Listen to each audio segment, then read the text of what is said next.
Walmart's Black and Unlimited platform is making it easier than ever to support Black-owned brands. When you go to walmart.com/Black and Unlimited, you'll not only get to shop products from Black-owned brands, but also learn about founders like Janelle Stevens of Camille Rose, which specializes in products for naturally curly hair. And there are many more awesome products that you have yet to discover. It's all easy to find with Walmart's Black and Unlimited platform. Join in on celebrating Black brands today and every day at Walmart. We are Black and Unlimited. Visit walmart.com/Black and Unlimited to discover more. That's walmart.com/Black and Unlimited.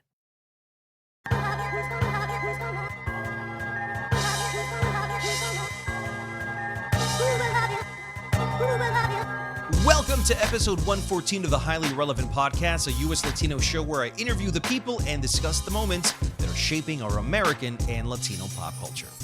This week on the show, I talked to Colombian choreographer and newly minted Tony nominee Sergio Trujillo for his Broadway work in Ain't Too Proud, The Life and Times of the Temptations. The first question he asked himself before he even started choreographing the show, which was also nominated for a whopping 12 Tony Awards, was, if I was the choreographer of the Temptations today, what would I do? That question led to an explosion of creativity and arguably the best musical of 2019. We also discussed his thoughts on Steven Spielberg's West Side Story movie, why Latinos should never depend on their cultural background as a handicap, and if choreographing movies or directing is in his near future. But before I talk to Sergio, it's time to give you our weekly pop culture news recap in a segment I like to call Jacked In. Let's begin with the top movie news of the week. Sylvester Stallone is planning a crime thriller remake called The Gangster, The Cop, The Devil. Disney sets 3 new Star Wars films in release dates. Santiago Manes Moreno will write and direct Guy Pearce, Ben Kingsley in the war action movie Long Gone Heroes. MTV is now doing documentary films, and Netflix has struck an overall deal with Mexican director Manolo Caro, creator of the comedy drama La Casa de las Flores. Switching over to music, Ed Sheeran and Justin Bieber confirmed new collaboration I Don't Care. Led Zeppelin documentary to feature Robert Plant, Jimmy Page, and John Paul Jones. Jennifer Lopez performed on The Today Show, and Ozuna deactivated his Instagram account. And in tech and social media news, Google will soon offer better support for podcast search. Twitter partners with Univision for Spanish language content. Instagram is working on new rules for banning accounts. Snapchat's teen app sensation YOLO has rocketed to become the #1 app in the US, and there's a John Wick video game in the works. More and more Americans, young and old, have been feeling the effect of the big beat. The soul music of rhythm and blues, like that produced by this group, The Temptations. I have with me Sergio Trujillo, the choreographer for one of the best shows on Broadway, Ain't Too Proud, The Life and Times of the Temptations. Sergio, when you did Temptations, when you choreographed it, how much of the Jersey Boys influence did you apply to this? You know, it's interesting because it's Temptations preceded Jersey Boys because when I got asked to choreograph Jersey Boys, I didn't know anything about the show. I was just hired by Des. I met with Des in LA. A very short meeting we had in LA over 15 years ago, and he said he wanted me to choreograph the show. So off I went to do research and about the 4 seasons, and I couldn't find anything, and nothing. You know, all I saw was just pictures of them standing, holding instruments, and really they weren't great performers, great music, not great performers. So I was just at a loss. So I went and did more research, and I studied all of the groups from that period, the Temptations, the Four Tops, on and on and on. But more important, I really focused on the Temptations, and so I remember getting into a studio for 2 weeks with my associate, and just all of a sudden the 4 seasons were looking like the Temptations. And you know, when Des saw some of the work I'd done, it was like, we need to rethink all of that because you know these guys, we just need to make a different approach to it. So I had in my back pocket all of the research about the Temptations by the time I did this show. And I'd also done Memphis, and I'd done Peggy Sue Got Married. So a lot of the shows from that time period. So at the forefront of it all was always the Temptations. So when it came time for me to choreograph this show, it was just, you know, I just had to dance. You know, I just had to be. But I think the similarities are they're both autobiographical musicals. But you know, they're both very different in terms of style, of tone. But you know, I think where I think what Des and I do really well, first of all, we're really strong collaborators, and he's a genius of a director because he's able to really guide his entire team. But I think we learned a lot from putting together Jersey Boys, which was really instrumental in creating this show, though we approached it from a totally different point of view. One of the things that I thought was incredible about this show in particular with the Temptations is that, unlike Jersey Boys, I thought that the choreography of this show, of Ain't Too Proud to Beg, was a character within the show. Really, first and foremost, when I found out that we were going to do the Temptations, when Des called me to tell me if I was, that we were going to do it, basically with Des, I don't really say, I don't have a choice. He just calls me and I go, well, I'm there, Des, because it's just like he's one of my dearest friends, and we work so well together, and he has great taste in material. So, I just the thing that I had the most pressure about was that everybody knows the Temptations because of their moves. And I think up until now, because I've choreographed probably less than a handful of autobiographical shows, Gloria's show, Jersey Boys.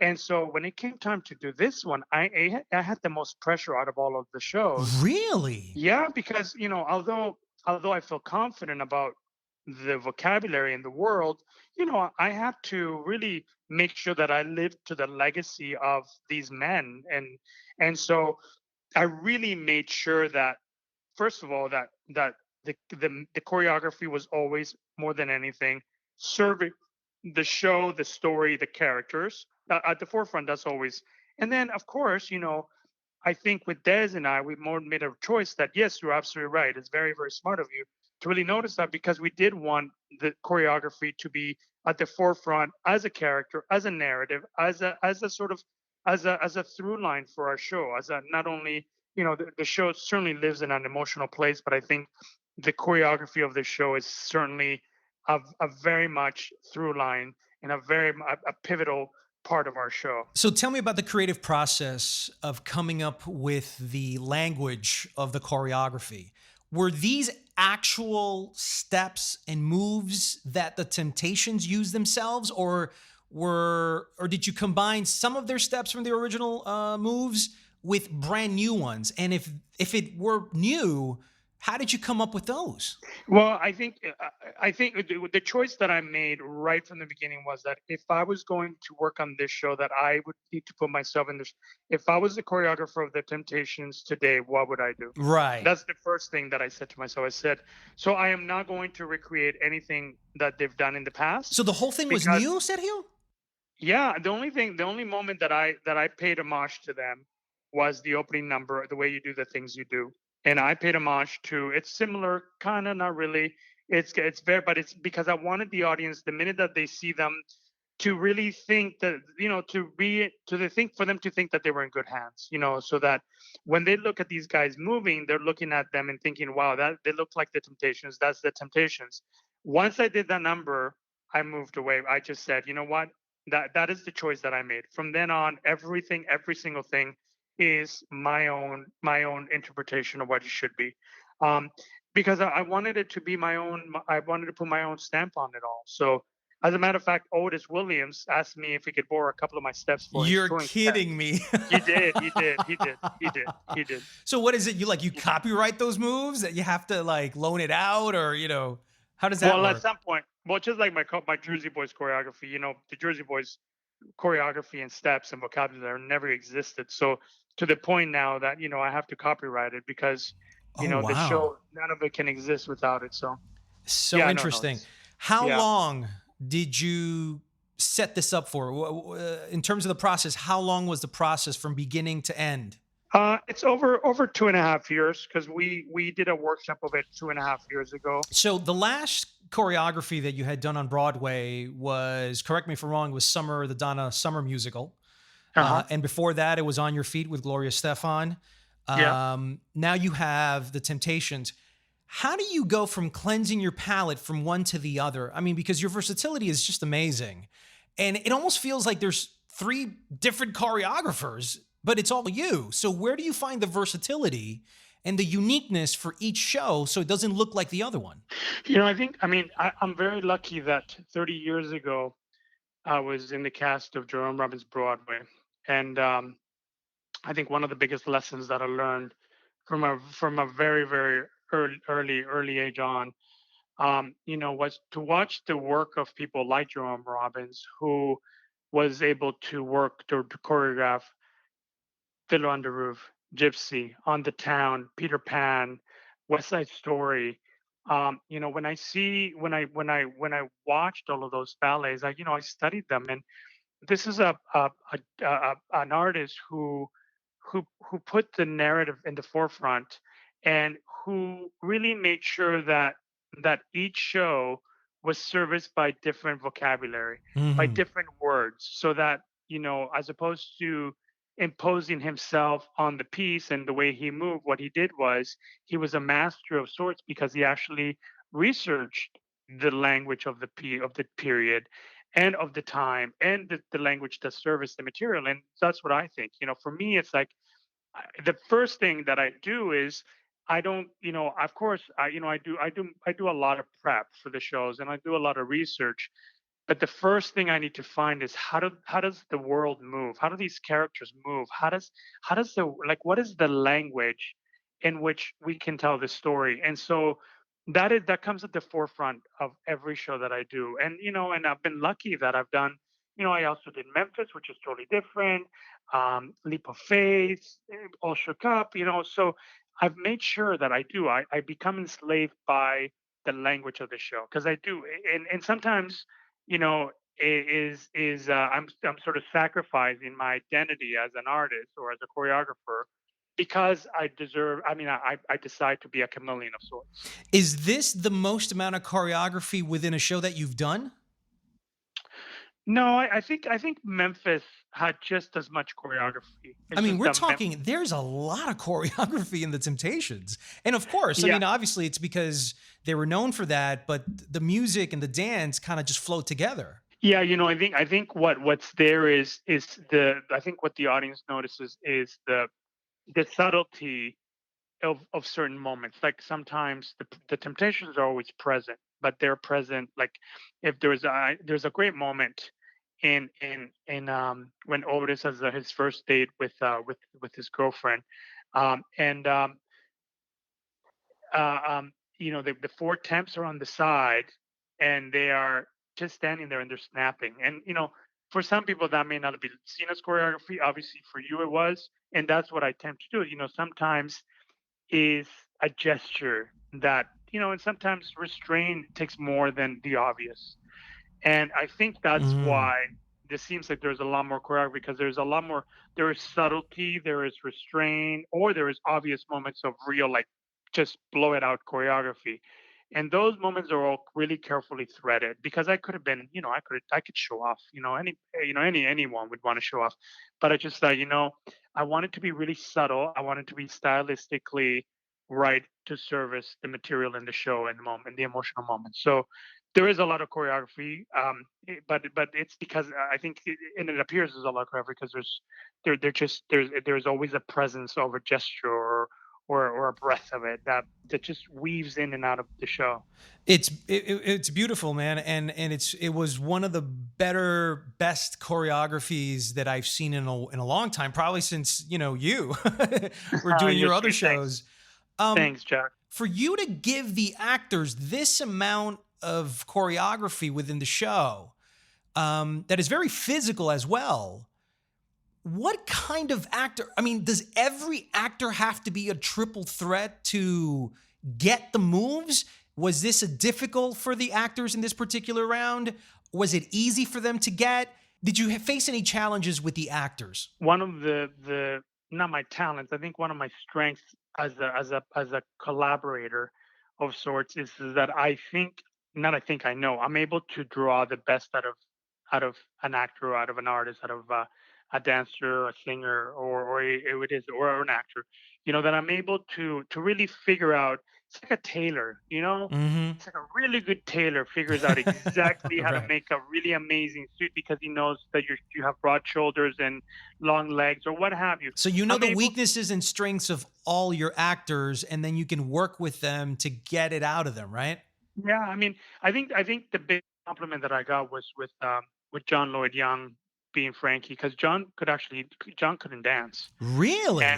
yeah, and I think that is probably one of the proudest moments I've ever had of an actor winning a Tony Award, was because I worked so hard months before we started rehearsals with him in his studio, and every nuance, every moment he undid his jacket, every moment he microphone, every moment that he like put on his jacket, or he talked, or he posed, or he danced, every single one of those moments was catered to his performance. And that was a real compliment when he won the Tony Award, because it was not only about, of course he's the actor, he's got the talent, the goods, he can sing it, he can portray the character, but along I put a lot of effort into that performance, which is what I do with everybody, because again, they're my instruments. I just write the concerto, and they have not only, I mean, they have to sing whatever it is, or play whatever it is. So I'm lucky that I have at my disposal the talent of Ephraim Sykes, James Harkness, Jeremy Pope, Derek Baskin, and Joanne Jackson. All those guys, I've known I've known Ephraim since he was 20 years old. I hired him for the cast for the cast of Memphis. I've known James Harkness for 15 years. I've known Derek Baskin since Memphis. Jeremy for a few years now. So, to be able to get in a room and know who the people that I'm working with, and there was a real collaboration, a real trust in knowing that I'm always protecting them, and always, that just felt like we were, just with your family, basically. One of the things I wanted to talk to you about, and we've talked about this before in previous interviews, but is your Hispanic background. You're Colombian, and I think you're the only Colombian choreographer on Broadway. Am I correct with that? Yes, that is correct. I think I'm the first ever and only Colombian choreographer Does that ever on blow your Broadway. mind? Does that ever blow your mind when you are become aware of that not many Colombians probably do what you do? Jack, I just keep on moving forward. I think right now I'm just right now I'm going to take a moment and really look. I just keep on going forward. I don't think I'm proud of my heritage, and I embrace it, and I want everybody to know that I can serve as an example, cultural example, to Colombians, to every Hispanic out there, that it is possible. Um, I do take a second to really be grateful and thankful for the opportunities that I'm getting, for all the opportunities, and to create such amazing entertainment. Um, but I don't take enough time to do that.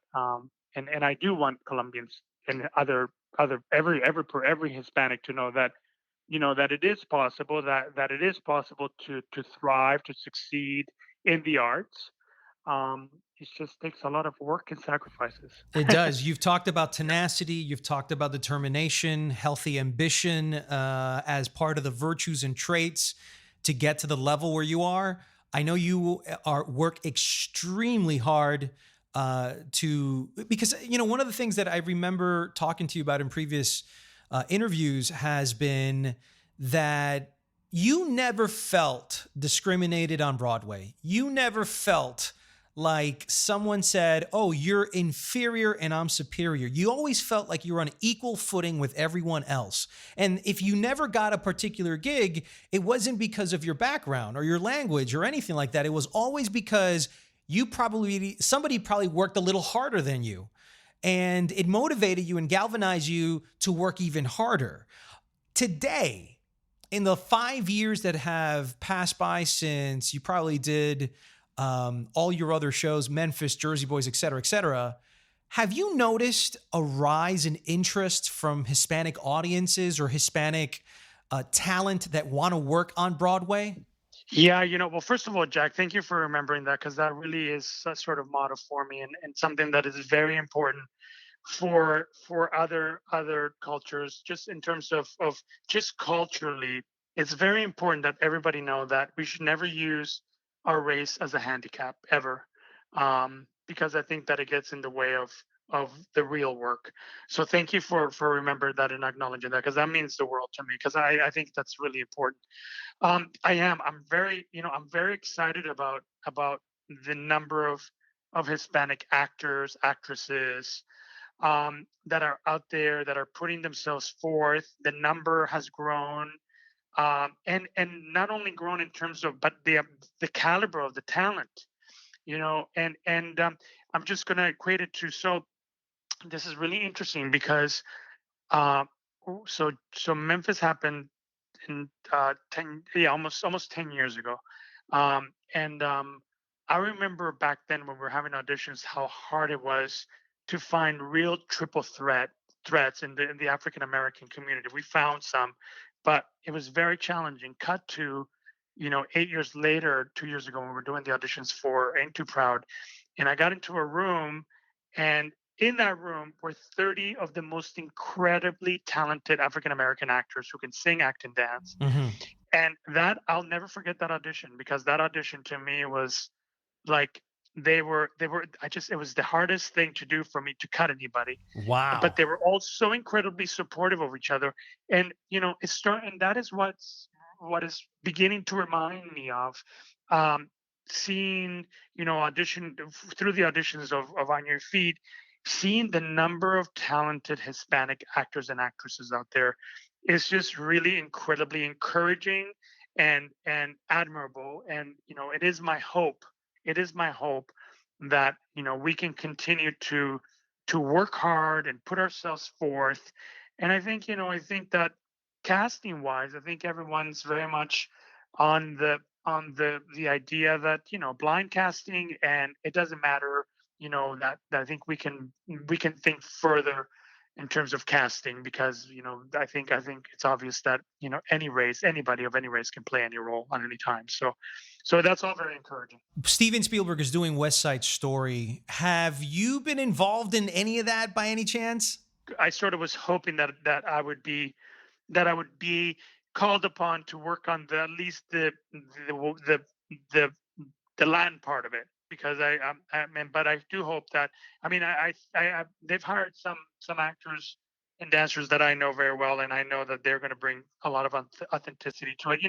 The times are different when Jerome Robbins did West Side Story, and I think that it would be a disservice to the culture if they did not embrace the style, the authenticity Hmm. that is the Puerto Rican culture, and more than anything, it's just Latinos in general. And I think they have a responsibility, because I think we're all far too evolved, far too educated to be just accepting of it just being whatever. When will you choreograph movies? You know, I, I, I don't know. I don't know that that's. I mean, if the right movie comes along, would be Well, there great. was Jersey Boys by Clint Eastwood that went to the movies. Did you choreograph that? I did, and I mean, basically, all Clint wanted me to do was, which I love. I mean, he's of course, he's a genius of a director. But all Clint wanted me to do was recreate the choreography that I did in the show. So you didn't have to And do new steps for that shit for that movie. no, I didn't, and I wanted to rethink it, redo it, for the Of course you medium. did. I love theater. I love what I do. I just actually really enjoyed working for Cirque. Theater is my genre. Performing arts is my genre. If the right movie comes along where dance is a big character in the show, and it's a driving force, then yes.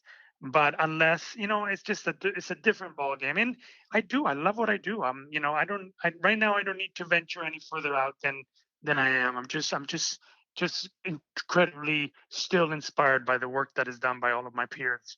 And so I'm good right now. Who knows? Maybe we'll talk in 6 months and it'll be, oh, I'm choreographing a movie. No, never mind. If the opportunity comes around, of course I'll take it. Before I let you go, we were talking about your interest in wanting to direct more. You already have 4 directorial performances that you've done. Um, will you ever just become a full-time director and leave choreography to the side? No, I mean, again, we never say never, but I think ultimately where I thrive is in dance, and following in the footsteps of great men and women that are Agnes Emil, Jerome Robbins, Bob Fosse, Michael Bennett, Susan Stroman, Rob Marshall. I have to be able. Dance has to play a big character in the shows that I do, and I see myself I love dance and but I think part of my evolution in the arts is that to direct and choreograph. Solely because I just think that it is part of the thing that I'm craving. Bueno, Sergio Trujillo, muchísimas gracias for being on the Highly Relevant podcast. The name of the show is called Ain't Too Proud, The Life and Times of the Temptations. Sergio Trujillo is the choreographer of the show. If you have not seen the show, you better go see it. You won't regret it. And the choreography is one of the big highlights of this show. And it was done by a Colombian, Hispanic, Latino on Broadway, an inspiration to the Latino community. And so, once again, Sergio, muchísimas gracias por todo, eh? My pleasure, Jack. Always a pleasure. And I hope to see you very soon, okay? I've got sunshine on a cloudy day. And before I head out, here are 3 land tracks you might want to add to your playlist this weekend. And you could tell me, it's like you can tell me nothing. Ya Ya Ya, Stella Santana. And if you could see me now. Y deja de vender mis sueños con tu paraíso de un amor real. Don Juan en Cupido, Henry Santos and Anthony Santos. Coincide con doble moral. Si mañana es too late, ¿qué estamos haciendo ahora? Si mañana es tu ley, ya va siendo la hora. Mañana is Too Late, Jesse E. Joy featuring J Balvin. Perseguir el sol, Ya mañana es too late, ya mañana es too late. Yo soy tu frío en el verano y tu calor en el invierno. And that's it for episode 114 of the Highly Relevant Podcast. I want to thank Sergio Trujillo for coming on the show. And if you'd like to support the show, please spread the love on social media and tell all your friends about it. You can reach me on Instagram at Jack Rico and my Facebook page at Jack Rico 40. Remember, it's only through your support that our show can grow. I'm Jack Rico. See you next week on another episode of Highly Relevant.